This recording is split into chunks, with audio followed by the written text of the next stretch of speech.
ಅದು ಕಾಂಗ್ರೆಸ್ ಇರಲಿ, B J P ಇರಲಿ, ಯಾವುದೇ ಪಕ್ಷ ಇದ್ರೂ ನಮಗೆ ದೇಶ ಮುಖ್ಯ. ದೇಶಕ್ಕಿಂತ ಯಾವ ಪಕ್ಷನೂ ಯಾವ ವ್ಯಕ್ತಿನೂ ದೊಡ್ಡವನಲ್ಲ ಅಧ್ಯಕ್ಷರು. ಈ ದೇಶಕ್ಕೆ ಸ್ವಾತಂತ್ರ್ಯ ಸಿಗಬೇಕಾದ್ರೆ ಲಕ್ಷಾಂತರ ಜನರ ಬಲಿದಾನ ಇದೆ. ಏನೋ ಯಾರೋ ಒಬ್ಬರಿಬ್ಬರಿಂದ ಈ ದೇಶಕ್ಕೆ ಸ್ವಾತಂತ್ರ್ಯ ಸಿಕ್ಕಿಲ್ಲ ಅಧ್ಯಕ್ಷರು.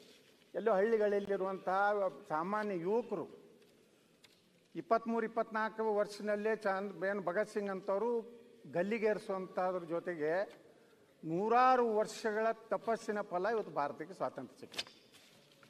ನಂಬರ್ ಕಂಡಿದ್ದು ಇಂಥ ತುಂಡು ಭಾರತ ಅಲ್ಲ. ನಾವು ಕಂಡಂಥದ್ದು ಸಮಗ್ರ ಭಾರತ, ಅಖಂಡ ಭಾರತದ ಕನಸು ಕಲ್ಪನೆ ಹೊಂದಂಥ ಸರ್ದಾರ್ ವಲ್ಲಭಭಾಯಿ ಪಟೇಲ್ರಂಥವ್ರು ಕಂಡಂಥ ಭಾರತ, ಭಾರತ ರತ್ನ ಡಾಕ್ಟರ್ ಬಾಬಾ ಸಾಹೇಬ್ ಅಂಬೇಡ್ಕರ್ ಅವ್ರು ಕಂಡಂಥ ಭಾರತ ನಮ್ಗೆ ಸಿಗಬೇಕಾಗಿತ್ತು. 1946ರಲ್ಲಿ ಡಾಕ್ಟರ್ ಬಾಬಾ ಸಾಹೇಬ್ ಅಂಬೇಡ್ಕರ್ ಅವರು ಹೇಳ್ತಾರೆ, ಭಾರತ ಮತ್ತು ಪಾಕಿಸ್ತಾನ ಒಡೆಯೋದಕ್ಕೆ ಅವರು ಒಪ್ಪುವುದಿಲ್ಲ. ಬಾಬಾ ಸಾಹೇಬ್ ಅಂಬೇಡ್ಕರ್ ಅವ್ರ ಥಾಟ್ಸ್ ಆನ್ ಪಾಕಿಸ್ತಾನ ಅನ್ನುವಂಥ ಒಂದು ಪುಸ್ತಕದಲ್ಲಿ ಬಹಳ ಸ್ಪಷ್ಟವಾಗಿ ಹೇಳ್ತಾರೆ, ನನ್ನ ಆತ್ಮ ಯಾವಾಗಲೂ ಭಾರತವನ್ನು ಒಡೆಯುವಂಥ ವಿಚಾರಕ್ಕೆ ನಾನು ವಿರೋಧಿಯಾಗಿದ್ದೇನೆ. ಅನಿವಾರ್ಯತೆ ಇವತ್ತು ದೇಶದ ಮುಂದೆ ಇದ್ದರೆ ಬಾಬಾ ಸಾಹೇಬ್ ಅಂಬೇಡ್ಕರ್ ಅವರ ಶಬ್ದಗಳಲ್ಲಿ ಇದರಲ್ಲೇನು ನಾನು ಕೂಡಿಸಿಲ್ಲ. ಭಾರತ ವಿಭಜನೆ ಮಾಡೋದಾದಲ್ಲಿ ಇಲ್ಲಿರುವ ಮುಸ್ಲಿಮರನ್ನು ಪಾಕಿಸ್ತಾನಕ್ಕೆ ಕಳಿಸಬೇಕು, ಅಲ್ಲಿರುವ ಹಿಂದೂಗಳು ಮತ್ತು ದಲಿತ ಸಮುದಾಯದ ಎಲ್ಲ ಬಾಂಧವರನ್ನ ಭಾರತಕ್ಕೆ ಕರೆಸಬೇಕು. ಏಕೆಂದರೆ ಇಸ್ಲಾಂದಲ್ಲಿ ಬೇರೆ ಧರ್ಮದವರನ್ನು ಸಹೋದರ ಭಾವನೆಯೇ ಆ ಧರ್ಮದಲ್ಲಿ ಇಲ್ಲ ಮತ್ತು ಅವರು ತಮ್ಮ ಧರ್ಮಕ್ಕೆ ಅಷ್ಟೇ ನಿಷ್ಠೆ ಇರ್ತಾರೆ. ಅವರಿಗೆ ದೇಶ, ಧರ್ಮ, ಬೇರೆ ಧರ್ಮ ಅವ್ರ ಬಗ್ಗೆ ನಿಷ್ಠೆ ಇರುವುದಿಲ್ಲ. ಒಂದಿಲ್ಲ ಒಂದು ದಿವಸ ಈ ರೀತಿಯ ಘಟನೆಗಳು ಈ ದೇಶದಲ್ಲಿ ಆಗ್ತಾವನ್ನೋಂಥದ್ದು ಭಾರತ ರತ್ನ ಡಾಕ್ಟರ್ ಬಾಬಾ ಸಾಹೇಬ್ ಅಂಬೇಡ್ಕರ್ ಹೇಳಿದ್ದು. ಇವತ್ತು ದೇಶದಲ್ಲಿ ಏನು ನಡೀತಾ ಇದೆ ಅಧ್ಯಕ್ಷರೇ, ಪಾಕಿಸ್ತಾನದ ಪರವಾಗಿ ಘೋಷಣೆ ಕೊಡ್ತಾರೆ, ಪಾಕಿಸ್ತಾನದ ಧ್ವಜ ಹಾರಿಸ್ತಾರೆ, ಯಾವ ದೇಶದ ಅನ್ನ ತಿಂತಾರೆ, ಯಾವ ದೇಶದ ಗಾಳಿ ಸೇವಿಸ್ತಾರೆ, ಯಾವ ದೇಶಕ್ಕೆ ನಿಷ್ಠೆ ಇರಬೇಕು ಅದನ್ನು ಬಿಟ್ಟು ತಾಯ್ಗಂಡ್ರು ಈ ದೇಶದ ಅನ್ನ ತಿಂದು ಈ ದೇಶದಲ್ಲಿ ಇದ್ದು ಪಾಕಿಸ್ತಾನ ಪರವಾಗಿ ಹೇಳ್ತಾರಲ್ಲ, ಇಂಥವ್ರಿಗೆ ಕಠಿಣ ಶಿಕ್ಷೆ ಯಾವ ಪಕ್ಷ ಇರಲಿ ಆಗಬೇಕು. ಅದರ ಬಗ್ಗೆ ಬಜರಂಗ ದಳದ ಯಾವುದೋ ಒಂದು ಅವರ ಕ್ಷೇತ್ರದ ಶೃಂಗೇರಿ ನೋಡಿ, ನಾವು ಸಮರ್ಥನೆ ಯಾವುದೂ ಮಾಡ್ಕೋದಿಲ್ಲ. ಅವ ಹಿಂದೂ ಇರಲಿ, ಮುಸ್ಲಿಂ ಇರಲಿ, ಕ್ರಿಶ್ಚಿಯನ್ ಇರಲಿ, ಯಾವನೇ ದೇಶ ವಿರುದ್ಧ ಇದ್ರೆ ಅವನು ತಾಯ್ಗಂಡ ಅವನನ್ನು ಶಿಕ್ಷೆ ಕೊಡಬೇಕು ಅನ್ನೋಂಥದ್ದೇ ನಮ್ಮ ಮೊದಲ ಆದ್ಯತೆ. ನಾವು ಯಾವುದೇ ಈ ರೀತಿ ರೆಡ್ಡಿ ಸಾಹೇಬ್ರ ಸುಮ್ಕೊಂಡ್ರಿ, ಸುಮ್ಕೊಂಡ್ರಿ, ಇವ್ರು ಬರೀ ಆರ್ಥಿಕತೆ ಮಾಡ್ಯಾರ. ಇವ್ರೇನು ಸಂವಿಧಾನದ ಏನು ಬಹಳ ದೊಡ್ಡ ಎಕ್ಸ್ಪರ್ಟ್ ಏನಲ್ಲ, ಇವ್ರೇನು ಸಂವಿಧಾನ ಶಿಲ್ಪಿ ಹೇಳಿದ್ದಾರೆ. ಅಧ್ಯಕ್ಷರೇ, ನನಗೆ ಮಾತಾಡ್ಲಿಕ್ಕೆ ತಾವು ಅವಕಾಶ ಕೊಟ್ಟಿದ್ದೀರಿ. ನಾನು ಯಾರು ದೇಶದ ಅನ್ನ ತಿಂದು, ಯಾರು ಈ ದೇಶದ ನೀರು ಗಾಳಿ ಕುಡಿದು ಈ ದೇಶದ ವಿರುದ್ಧ ಪಾಕಿಸ್ತಾನದ ಪರವಾಗಿ ಘೋಷಣೆ ಕೊಡ್ತಾರಲ್ಲ, ಅವರೆಲ್ಲ ತಾಯ್ಗೊಂಡ್ರು, ಅವರೆಲ್ಲ ನಮ್ಮ ಕರಾಮಿಗಳನ್ನ ಬಹಳ ಸ್ಪಷ್ಟವಾಗಿ ಟೆನ್ಷನ್. ಈಗ ನಿಮ್ಗೆ ಏನ್ ಟೆನ್ಷನ್? ನಿನಗೆ ಟೆನ್ಷನ್? ಪಾಕಿಸ್ತಾನ ಪರ ಅದು ನಾನು ನೋಡ್ತೇನೆ. ಅಧ್ಯಕ್ಷರಿದ್ದಾರೆ ಹೇಳಿ, ಪಾಕಿಸ್ತಾನ ಪರ ಬೋಲಿ ಮಗದಿಗೆ ಜಾಸ್ತಿ ಹೇಳಿ. ನೀವು ಸುಮ್ಮನೆ ಕೂತ್ಕೊಳ್ಳಿ, ಈಗ ಸುಮ್ಮನೆ ಮಾತಾಡಿ. ಅವರು ಪಾಕಿಸ್ತಾನ ಪರವಾಗಿ ಅವ್ರಿಗೆ ಹೇಳಿದ್ದಾರೆ, ನಿಮ್ಗೆ ಏನ್ ಭಾರತದ ಕೂತ್ಕೊಳ್ಳಿ. ಈಗ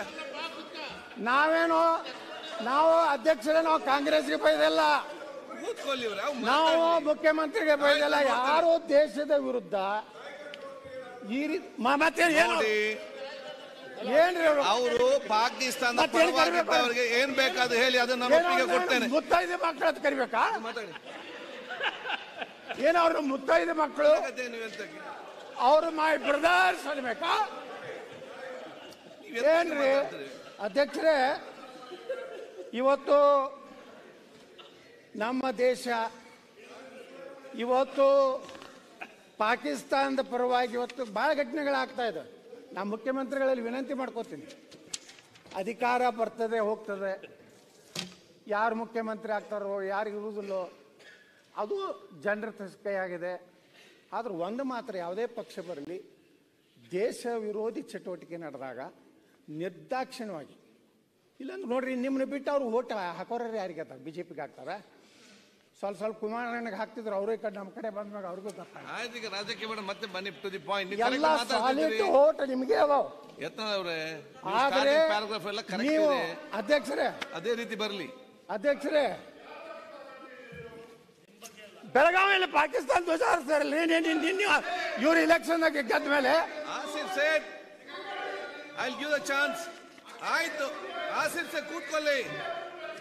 ಈಗ ಅವ್ರು ಮಾತಾಡ್ತಿದ್ದಾರೆ, ಮಾತಾಡಿ. ಅಧ್ಯಕ್ಷರೇ, ನಾನು ಮುಖ್ಯಮಂತ್ರಿಗಳಿಗೆ, ಗೃಹ ಮಂತ್ರಿಗಳಿಗೆ ಹೇಳ್ತಾ ಇದ್ದೇನೆ, ನಾನು ಅನೇಕ ಸಂದರ್ಭಗಳಲ್ಲಿ ನಾನು ಸ್ವಾಮಿ ಅವರೇ, ನೀವು ಮತ್ತೆ ಮಾತಾಡಿ. ಯಾರು ಹೇಳಿದಿಗೆ?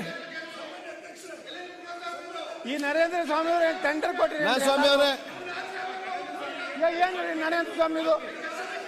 ನಾನು ಸ್ವಾಮಿ ಅವರೇ,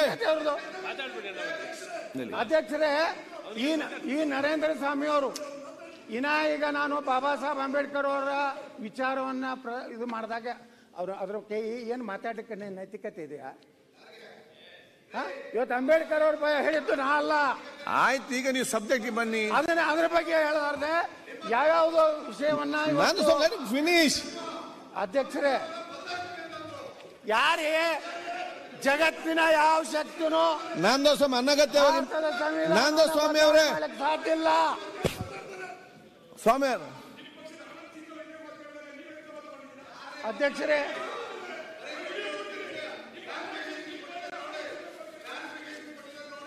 ಆಯ್ತು.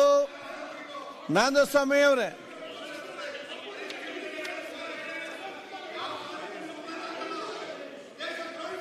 ಅಧ್ಯಕ್ಷರೇ, ನಿನ್ನೆ ಘಟನೆ ಎಲ್ಲ ಮಾಧ್ಯಮಗಳು ನಿಮ್ಮ ಟ್ರೈ ಕರೆಕ್ಟ್ ಇದೆ, ಅದೇ ರೀತಿ ಬರೀ, ಕನ್ಫ್ಯೂಸ್ ಆಗೋದು ಬೇಡ. ಕರೆಕ್ಟ್ ಬರ್ಲಾಗ್ತದೆ. ನೀವು ಕರೆಕ್ಟ್ ಆಗಿ ನಮ್ಗೆ ಮಾರ್ಗದರ್ಶನ ಕೊಟ್ಟರು ನಾನೊಂದು ಪರ್ಮಿಷನ್ ಕೊಡ್ತೇನೆ. ಈಗ ಯಾಕಂದ್ರೆ ನಾನು ಎಲ್ಲ ಒಂದು ಪರ್ಮಿಷನ್, ನೀವು ಪಾಕಿಸ್ತಾನದ ಪರವಾಗಿದ್ದ ಅವ್ರಿಗೆ ಏನೇ ಭಾಷೆ ಯೂಸ್ ಮಾಡಿ ಕೂಡ ನನ್ನ ಪರ್ಮಿಷನ್ ಇದೆ. ಧನ್ಯವಾದಗಳು ಅಧ್ಯಕ್ಷರೇ. ನಿಮ್ಮಂತವ್ರು ಎಲ್ಲೇ ಒಬ್ಬೊಬ್ಬರು ದೇಶಭಕ್ತರು ಅದಾರ ಈ ದೇಶ. ಈ ರೀತಿ ಯಾಕೆ ಎಲ್ಲಕ್ಕೆ ಎಲ್ಲ ನನಗಿಂತ ಜಾಸ್ತಿ ದೇಶಭಕ್ತರಿದ್ದಾರೆ. ಅಧ್ಯಕ್ಷರೇ, ಅಲ್ಲ ಅವ್ರು ಏನು, ನೀವ್ ಯಾಕೆ ಎದ್ದು ಹೇಳ್ತೀರಿ? ಅಧ್ಯಕ್ಷರೇ, ಅಲ್ಲ ಅಧ್ಯಕ್ಷ, ಒಳ್ಳೇದು ಎಲ್ಲರೂ ಕೂಡ ದೇಶಭಕ್ತರನ್ನೇ ಜನ ಆಯ್ಕೆ ಮಾಡಿ ಕಳ್ಸಿರ್ತಾರೆ. ಒಳ್ಳೇದನ್ನು ಹೇಳಿದಾಗ ನಾವು ನಿಮ್ಮನ್ನ ಅಭಿನಂದಿಸಬೇಕು, ಅದು ನಮ್ಮ ಧರ್ಮ. ಈಗ ನನಗೆ ದೊಣ್ಣೆ ಕೊಟ್ಟು ಪೆಟ್ಟು ತಿನ್ನಿಸಬೇಡಿ ನೀವು. ಇದರಲ್ಲಿ ನನ್ನ ಬಿಟ್ಟು ನನ್ನಷ್ಟೇ, ನೀವು ಬೇಗ ಮಾತಾಡಿ ಮುಗಿಸಿ, ನಾವು ಈ ಒಂದು ಬಗ್ಗೆ ಮತ್ತೆ ಚರ್ಚೆ ಮಾಡುವ. ಕೂತ್ಕೊಳ್ಳಿ. ಅಧ್ಯಕ್ಷರೇ, ಅಲ್ಲ ನಮ್ಮ ನಾನು ಸುಳೆ ಮಗ ಬೋಳಿ ಮಗ ಸ್ಟಾರ್ಟ್ ಮಾಡ್ತೇನೆ. ಆಯ್ತಾ, ಮಾತಾಡಿ. That is the best way of talking. ಅದು ಮುಂಚೆಲ್ಲ ಮಾತಾಡಿದವರು ಇದ್ದಾರೆ, ಮಾತಾಡಿ. ನಾನು ಹೇಳಿದ್ದು ಅವ್ರು ಬೈದದಕ್ಕಲ್ಲ, ಆ ಶಬ್ದಗಳನ್ನ ಸದನದಲ್ಲಿ ಬಳಸಬಾರದು ಅನ್ನೋದು ಅಷ್ಟೇ ನನ್ನ ಆಕ್ಷೇಪಣೆ. ಹೇಳಿದ್ದಾರೆ ಇವತ್ತು ಬಗ್ಗೆ ಅರಗ ಜಾನಂದವ್ರೆ, ನಿಯಮಾವಳಿ ಪ್ರಕಾರ ಬೈಯಕ್ ಬರಲ್ಲ. ತಾವು ಅಧ್ಯಕ್ಷರೇ ಬೈಯಕ್ ಬರೋದಿಲ್ಲ. ಯಾವ ಶಬ್ದ ಅಧ್ಯಕ್ಷರೇ, ಯಾವ ಶಬ್ದಗಳನ್ನ ಬಳಸಬೇಕು, ಯಾವ ಶಬ್ದಗಳನ್ನ ಬಳಸಬಾರದು ಅಂತ ಸದನದಲ್ಲಿ ಪಾಕಿಸ್ತಾನ ಬಗ್ಗೆ ಕಂಟಿನ್ಯೂ ಮಾಡಿ ಯಾವುದೇ ಶಬ್ದಗಳನ್ನ ಉಪಯೋಗ ಮಾಡ್ಲಿಕ್ಕೆ ತಾವು ಏನು ಇವತ್ತು ಹೇಳಿದ್ದೀರಿ, ನಿಜವಾಗಿಯೂ ನೀವೊಬ್ರು ದೇಶಭಕ್ತರ. ಆಯ್ತು, ನಿಮ್ಮ ಮುಂದೆ ತಗೊಂಡೋಗಿ. ಹಿಂಗ್ ಬಂದ್ರೆ ಯಾರು ಏನೋ ನೋಡಿ ಅಧ್ಯಕ್ಷರೇ, ನಾವು APJ ಕಲಾಂ ಅವ್ರನ್ನ ಗೌರವಿಸ್ತೀವಿ. ಅವ್ರನ್ನ ಈ ದೇಶದ ರಾಷ್ಟ್ರಪತಿ ಮಾಡೋದವರು ನಾವೇ ಭಾರತೀಯ ಜನತಾ ಪಾರ್ಟಿಯವರು. ಅಧ್ಯಕ್ಷರೇ, ಇವತ್ತು ನಿಮ್ಮನ್ನ ಅಧ್ಯಕ್ಷರಾಗಿ ನಾವು ಗೌರವ ಯಾಕೆ ಇಲ್ಲಿ ಅವ್ರು ಇಲ್ಲೆಲ್ಲ ನಾವೆಲ್ಲ ಭಾರತೀಯರು, ಅವ್ರು ಬೇರೆಯವರು ಅಷ್ಟೇ ಸಬ್ಜೆಕ್ಟ್. ನಾವೆಲ್ಲರೂ ಕೂಡ ಭಾರತೀಯರು. ಭಾರತ ಒಂದು, ಭಾರತೀಯರು ಒಂದು. ಹೌದು, ಭಾರತೀಯರಾದ ಪಾಕಿಸ್ತಾನ ಪರವಾಗಿ ಒದ್ದು ಬಿಸಾಡುವ. ಈಗ ಪಾಯಿಂಟ್ ಬನ್ನಿ, ಈಗ ನೀವು ಅವ್ರ ಬಗ್ಗೆ ಮಾತಾಡಕತ್ತೀವಿ ನಾವು. ಅದು ನಾವೆಲ್ಲ ಒತ್ತು ಸೇರಿ ಒದ್ದು ಬಿಸಾಡಬೇಕು. ನಿನ್ನೆ ಚುನಾವಣೆ ಫಲಿತಾಂಶ ಆಯ್ತು.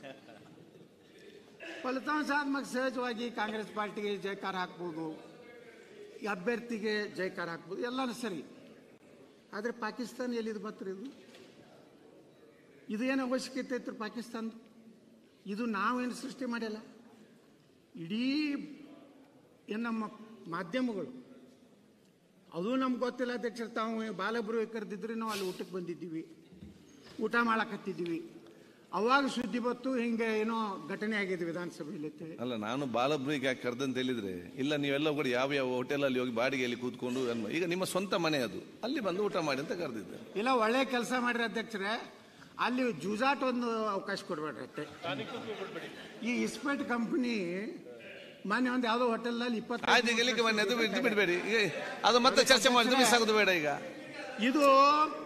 ಇದು ಮೊದಲ ಮಹಡಿಯಲ್ಲಿ ಅಷ್ಟೇ ಘೋಷಣೆ ಆಗಲಿಲ್ಲ, ನೆಲಮಹಡಿಯಲ್ಲಿ ಸಹಿತ ಪಾಕಿಸ್ತಾನದ ಪರವಾಗಿ ಘೋಷಣೆ ಆಯಿತು. ಹಾಗಾದ್ರೆ ಪೊಲೀಸರು ಏನು ಮಾಡಕತ್ತಿದ್ರು?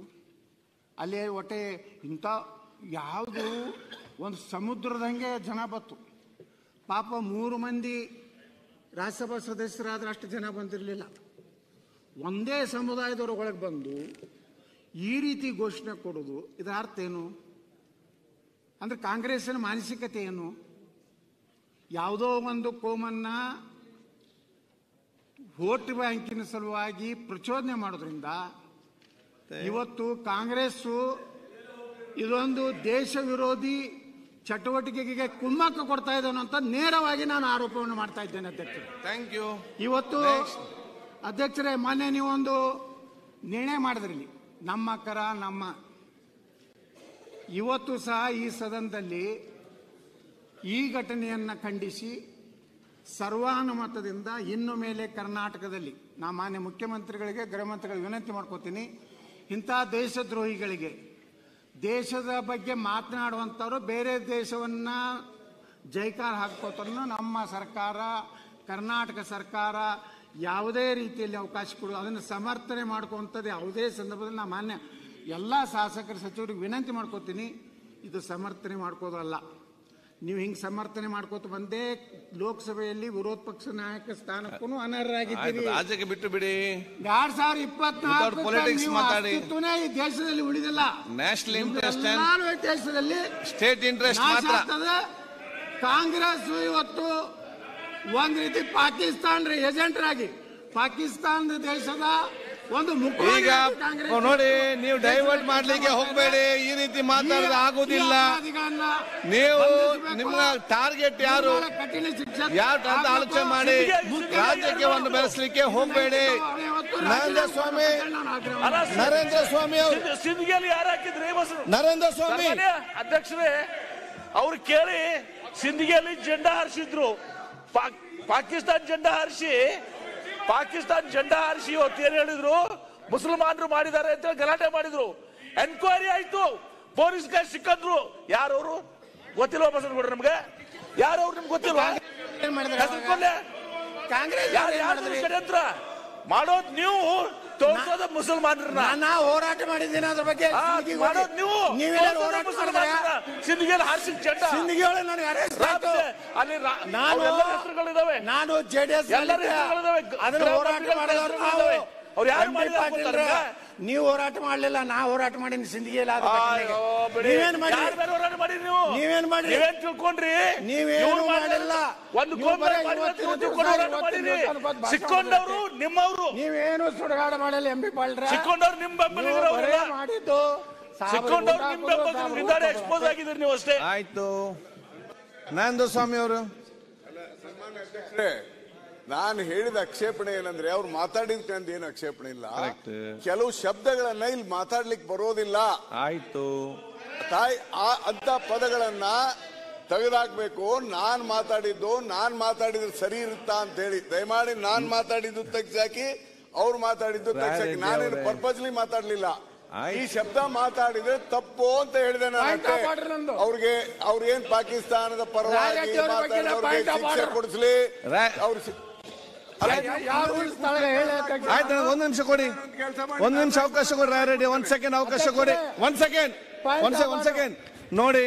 ಭಗವಂತ ಸೃಷ್ಟಿ ಮಾಡಿದಾಗ 100ಕ್ಕೂ 100 ಯಾರು ಕೂಡ ಪರ್ಫೆಕ್ಟ್ ಇಲ್ಲ. ಎಲ್ಲರಿಗೂ ಒಂದೊಂದು ನ್ಯೂನತೆ, ಒಂದೊಂದು ಸಮಸ್ಯೆ ಇರ್ತದೆ. ಆಗ ಒಂದೊಂದು ನ್ಯೂನತೆ ಒಂದು ಆಗ್ತದೆ. ಆದ್ರೆ ಯಾರಿಗೂ 100ಕ್ಕೂ 100 ದೇವರು ಪರ್ಫೆಕ್ಟ್ ಮಾಡಿಸಷ್ಟು ಆಗೋದಿಲ್ಲ. ಅದನ್ನು ಏನು ವಿಚಾರ ಇದೆಯಾ ಅಂತ ತಗೊಳ್ಳ. ಮತ್ತೆ ಎಲ್ಲ ಕೂಡ ರೂಲ್ಸ್ ಪ್ರಕಾರ ಮಾಡ್ಲಿಕ್ಕೆ ನೆಕ್ಸ್ಟ್ ನಿಮ್ಮನ್ನೇ ಸ್ಪೀಕರ್ ಆಗಿ ಮಾಡ್ಲಿಕ್ಕೆ ನಾವು ಹೇಳ್ತೇವೆ. ಬಂದು ಕೂತ್ಕೊಳ್ಳಿ, 100ಕ್ಕೂ ನೀವು ಸರಿ ಮಾಡಿ ಅದನ್ನು. ಆಯ್ತು, ನಾನು ಮಾತಾಡಿ. ಬಳಸಬಾರ್ದು ಅಂತ ಅಷ್ಟೇ ನಾನು ಹೇಳಿದೆ ಹೊರತು ನಾನು ಅವ್ರು ಯತ್ನಾಳ್ ಸಾಹೇಬ್ರು ಮಾತನಾಡೋ ಸಂದರ್ಭದಲ್ಲಿ ಇಲ್ಲ ಏನಿಲ್ಲ ಬಾಬಾ ಸಾಹೇಬ್ ಅಂಬೇಡ್ಕರ್ ಅವರು ಇಸ್ಲಾಂ ಬಗ್ಗೆ ಮಾತಾಡೋದು ತಕರಾರಿಲ್ಲ. ಬಾಬಾ ಸಾಹೇಬ್ ಅಂಬೇಡ್ಕರ್ ಅವರು ಇನ್ನೊಂದು ಕೂಡ ಹೇಳಿದ್ರು, ಅವರು ಬುದ್ಧಿಸಮ್ ಅನ್ನ ಸ್ವೀಕಾರ ಮಾಡಬೇಕಾದ್ರೆ 14 ವರ್ಷ ಅಧ್ಯಯನ ಮಾಡಿದ್ರು ಅಧ್ಯಕ್ಷರೇ. ಇಸ್ಲಾಂ ಧರ್ಮ, ಸಿಖ್ ಧರ್ಮ, ಕ್ರಿಶ್ಚಿಯನ್ ಧರ್ಮ ಎಲ್ಲ ನಾವೇ ನಿಮ್ ತಕರಾರು ಮಾಡ್ತಾ ಅಧ್ಯಯನ ಮಾಡಿದ್ದಾರೆ. ಅವಾಗ ಹೇಳಿದ್ದಾರೆ ಅಂಬೇಡ್ಕರ್ ಅವರು ಪಾಕಿಸ್ತಾನ ವಿಭಜನೆ ಬಗ್ಗೆನೂ ಬರ್ದಿದ್ದಾರೆ ಅಧ್ಯಕ್ಷರೇ. ಅವರು ಬರೀ ಅರ್ಧ ಹೇಳಿದ್ರು. ಅದ್ರಲ್ಲೇ ಸಜೆಸ್ಟ್ ಮಾಡಿರೋದು ದೇಶ ವಿಭಜನೆ ಧರ್ಮದ ಆಧಾರದ ಮೇಲೆ ಫಸ್ಟ್ ಪ್ರಪೋಸಲ್ ಕೊಟ್ಟಿದ್ದು ಯಾರು ಅಂತ ಸ್ವಲ್ಪ ಅವ್ರು ತಿಳಿಸ್ಬೇಕು. ಜೊತೆ ಜೊತೆಗೆ ಇವರು ಅದು ಒಂದೇ ಬುಕ್ ಅಲ್ಲ, ಬಾಬಾ ಸಾಹೇಬ್ ರಿಡಲ್ಸ್ ಇನ್ ಹಿಂದೂಯಿಸಂ ಅದು ನಾನು ಓದ್ಬಿಟ್ಟು ಅದು ನಾನು ಇಲ್ಲಿ ಹೇಳಿ. ಆದ್ರೆ ಈ 2 ನೇಷನ್ ಥಿಯರಿ ಫಸ್ಟ್ ಪ್ರಪೋಸಲ್ ಯಾರು ಕೊಟ್ಟಿದ್ದು ನಿಮ್ಗೆ ಗೊತ್ತಿಲ್ಲ ಅಂದ್ರೆ ನಾನು ಹೇಳ್ತೀನಿ. 2 ನೇಷನ್ ಥಿಯರಿ ಇಂಡಿಯಾ ಪಾಕಿಸ್ತಾನ